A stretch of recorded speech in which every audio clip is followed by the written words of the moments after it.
The Australia men's national soccer team, better known as the Socceroos, has one of the strangest and most revealing journeys in international football. On the surface, it is simply the national team representing Australia in men's soccer. But underneath that basic fact is a story about geography, sporting politics, missed opportunities, brutal qualification systems, and a country that eventually decided it had to change its football environment if it wanted to grow. Australia is not a traditional football powerhouse in the same way as Brazil, Germany, Argentina, or Italy. It is also a country where soccer has long competed with rugby league, rugby union, Australian rules football, and cricket for attention. Yet the Socceroos have built an identity around persistence, physical resilience, and a willingness to fight through complicated qualification paths. Their history is not just about tournaments won or lost. It is about how a national team can be trapped by its region, then transform itself by joining a tougher one. Australia played its first official international match in 1922, long before the Socceroos became a familiar World Cup name. For much of the 20th century, Australian football existed on the edge of the global game. The country had passionate migrant communities, local clubs, and football culture, but it did not have the same international pathway as teams in Europe or South America. Distance mattered. Australia was far from the sport's biggest centers, and international travel was expensive and difficult. That isolation shaped the national team. Matches were less frequent, competitive opportunities were limited, and the road to global recognition was uneven. Still, the team gradually became a symbol for Australian soccer itself. While other codes dominated the national sports conversation, the Socceroos offered soccer fans a shared flag, a shared name, and a chance to see Australia measure itself against the world. For decades, Australia's football fate was tied to Oceania. The team participated in the Oceania Football Confederation during multiple periods, most importantly from 1979 to 2005. In that region, Australia was often far stronger than its opponents. The Socceroos won the OFC Nations Cup 4 times between 1980 and 2004, and in many early World Cup qualifying rounds they were dominant. But this dominance came with a hidden problem. Being the strongest team in Oceania did not usually mean direct qualification for the FIFA World Cup. Oceania's place in world football was limited, and its best team often had to survive an intercontinental playoff against a strong opponent from another confederation. In practice, Australia could spend years beating regional opponents convincingly, only to have its World Cup dream reduced to one brutal final hurdle against a battle-tested team from elsewhere. This qualification structure created one of the central frustrations in Socceroos history. Australia could be clearly superior in Oceania and still miss the World Cup. During its time in that confederation, the team managed to qualify for the World Cup only twice in 11 attempts. That statistic tells an important story. It was not simply that Australia lacked talent. It was that the pathway was unforgiving. The team could dominate for months or years, then face a home-and-away playoff where one bad match, one away goal, or one moment of pressure could undo everything. This created famous disappointments and gave the Socceroos a reputation for heartbreak. Instead of building momentum through a regular high-level qualifying campaign, Australia often faced uneven competition, followed by a sudden test against a different style, different tempo, and higher pressure opponent. The most extreme example of Australia's regional dominance came in a World Cup qualification match against American Samoa, when the Socceroos won 31-0. It became the world record for the largest victory in a senior international football match. On paper, that scoreline looks like an incredible achievement, and historically it is. But it also exposed the imbalance Australia was dealing with. A national team trying to prepare for the World Cup does not necessarily benefit from winning by 31 goals. It shows superiority, but it does not sharpen a team for elite opposition. The match became a symbol of the gap between Australia and much of Oceania at the time. The Socceroos were too strong for many regional opponents, but the region's qualification system still did not give them a secure route to the world's biggest tournament. That is why Australia's eventual move into the Asian Football Confederation in 2006 was so significant.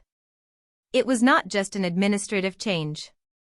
It was a strategic decision about the future of the national team. Asia offered stronger, more varied, and more frequent competition. Instead of cruising through many early matches and waiting for an intercontinental playoff, Australia would have to face established Asian sides across longer qualifying campaigns. This meant more difficult away trips, more tactical variety, and more pressure throughout the process. But it also meant a more meaningful football education. The Socceroos would be tested regularly by teams such as Japan, South Korea, Iran, Saudi Arabia, and others. The move was designed to make Australia more competitive, and over time, it changed the team's rhythm, standards, and expectations. The results of the move were dramatic. Since joining the AFC, Australia has maintained a perfect qualification record for the World Cup, earning 5 consecutive tournament spots and bringing its total number of World Cup appearances to 7. This is the clearest evidence that the Confederation switch worked. The Asian pathway was harder week to week, but it was also more reliable for a strong and consistent team. Australia no longer had to place its entire fate on one intercontinental playoff at the end of a lopsided regional campaign. Instead, the Socceroos could accumulate points, adapt over time, recover from setbacks, and prove themselves across a broader competitive schedule. The move did not make qualification easy. It made the route more professional, more demanding, and ultimately more suitable for a team with Australia's ambitions. Australia's World Cup story includes both breakthrough and limitation. The Socceroos have reached the knockout stages 3 times, in 2006, 2022, and 2026.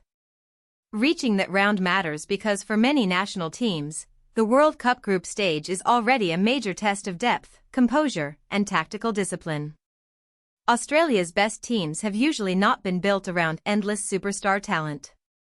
They have been built around organization, work rate, defensive commitment, and moments from key players. The 2006 generation helped redefine expectations, showing that Australia could do more than participate. Later knockout appearances reinforced that the Socceroos had become a credible tournament side. At the same time, Australia has not yet become a regular quarter-final or semi-final contender. The challenge has shifted from reaching the World Cup to making deeper runs once there. The AFC Asian Cup became another major part of Australia's new identity. After entering Asian competition, the Socceroos finished as runners-up in 2011, then won the tournament in 2015 as hosts. That 2015 victory was historic for more than one reason. It gave Australia a major continental title in its new confederation, but it also made the country the only team in the world to win 2 different Confederation Cups. Australia had previously won the OFC Nations Cup, and then added the Asian Cup. That achievement reflects the unusual path the Socceroos took through world football. It also showed that the move to Asia was not only about World Cup qualification. It was about becoming a serious continental competitor, capable of hosting, handling pressure, and winning a major trophy in front of home supporters. Individual figures helped give the Socceroos a recognizable modern identity. Mark Schwarzer, Australia's most capped player with 109 appearances, represented stability and longevity.